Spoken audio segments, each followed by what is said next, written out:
Understanding a nation's government can sometimes feel a bit like trying to read a blueprint for a building you've literally never seen before. Welcome to this explainer. Today, we're unpacking the official architecture of Pakistan, which is constitutionally a federal parliamentary democratic republic.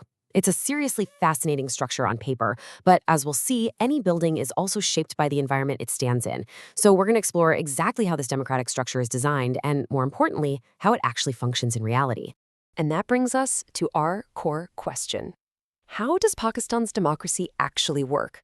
See, there's this really fascinating contrast between the official constitutional ideal, written down on paper, and the dynamic, sometimes chaotic, historical reality of how the country operates day to day. If you've ever followed Pakistani news, you already know its democratic journey is anything but simple. But don't worry, by the end of this explainer, you're going to understand exactly how power is organized, how it's shared, and the totally unique history that shapes Pakistani politics today. To get there, we'll follow a clear blueprint today. First, the three pillars of state. Second, inside the parliament. Third, president versus prime minister. Fourth, provincial autonomy and federalism. And finally, number 5, the dual power structure. All right, let's dive right into Section 1, the three pillars of state, the foundation. Much like any well-designed building, Pakistan's democracy rests on a really firm separation of powers. You've got the legislature, which crafts the laws. You have the executive, which runs the country and enforces those laws. And then there's the judiciary, headed by the Supreme Court, which interprets the Constitution. Now, in Pakistan, this judicial referee role is incredibly active. They frequently hold the other two pillars accountable and make headlines with some pretty decisive rulings on high-stakes political matters. The whole idea of the separation is to ensure that power is carefully balanced. Moving right along to Section 2, inside the parliament, the legislative heart. So, sitting right at the absolute center of the system in Islamabad is the Majlis-e-Shura. That is the official name for Pakistan's bicameral, or two-house, federal parliament, and it is the true core of the country's democratic framework. The way this works is basically a giant balancing act. First, you have the lower house, the National Assembly. Its 336 seats are directly elected every 5 years, which obviously heavily favors highly populated provinces like Punjab. But it also smartly includes reserve seats to ensure women and religious minorities are represented. Then to balance that out, you have the upper house, the Senate. The Senate's 96 seats offer equal representation to all 4 provinces. This guarantees that smaller regions like Balochistan have an equal voice at the federal level, completely regardless of their population size. Senators are actually elected indirectly by provincial lawmakers. It's an absolutely crucial democratic compromise to keep the whole federation balanced. Next up is Section 3, President versus Prime Minister. Who holds the power? This one actually causes a lot of confusion. In Pakistan's system, the prime minister is the true chief executive running daily affairs. Because they're elected by the majority party in the National Assembly, they are, for sure, the most powerful figure in the government. The president, on the other hand, is the head of state. It's a largely ceremonial role meant to represent the unity of the republic. But this wasn't always the case. Historically, Pakistani presidents held immense power. They could literally dismiss governments and dissolve parliament at will. Over time, though, modern constitutional reforms firmly shifted that executive power back to where it belongs, with the prime minister. All right, let's look at how power spreads out in Section 4, provincial autonomy and federalism. There is one specific number that represents a monumental shift in Pakistan's constitutional architecture, number 18.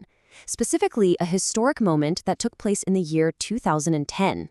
We are talking about the 18th Amendment. This was fundamentally designed to prevent the over-centralization of power that had frankly enabled past dictatorships. It stripped sweeping, unilateral powers away from the presidency and granted the 4 individual provinces a massive level of autonomy. It completely decentralized control over huge sectors of daily life, things like education, healthcare, and local governance. So now each province has its very own elected provincial assembly led by its own chief minister, totally empowering them to make decisions that best fit their specific local populations. It was a real game changer. Which brings us to our final chapter, Section 5, the dual power structure, paper versus practice. So look, since 1947, Pakistan's democratic history has fluctuated wildly, and that beautiful constitutional structure we just talked about has been repeatedly put on hold. The country has experienced decades of direct military rule, what's commonly known as martial law, under figures like Ayub Khan, Zia-ul-Haq, and Pervez Musharraf. Spanning across eras from the late 1950s all the way through the late 2000s, these periods fundamentally altered the democratic blueprint and created some pretty significant hurdles for civilian institutions.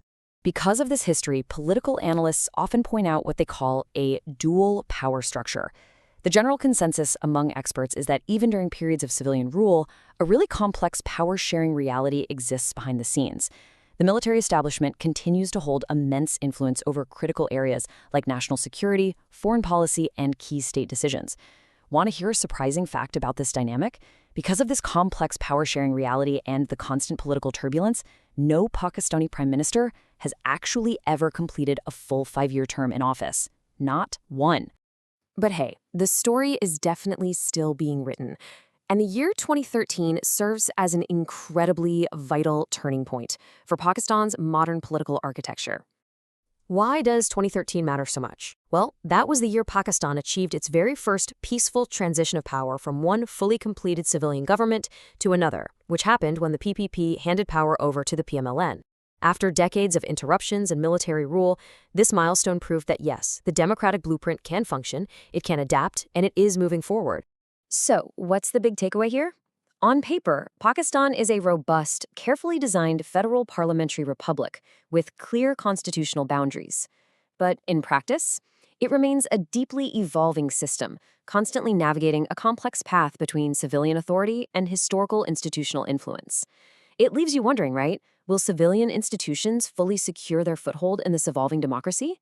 It is a fascinating work in progress, and understanding the architecture we've discussed today is absolutely your key to watching how Pakistan's political landscape continues to develop.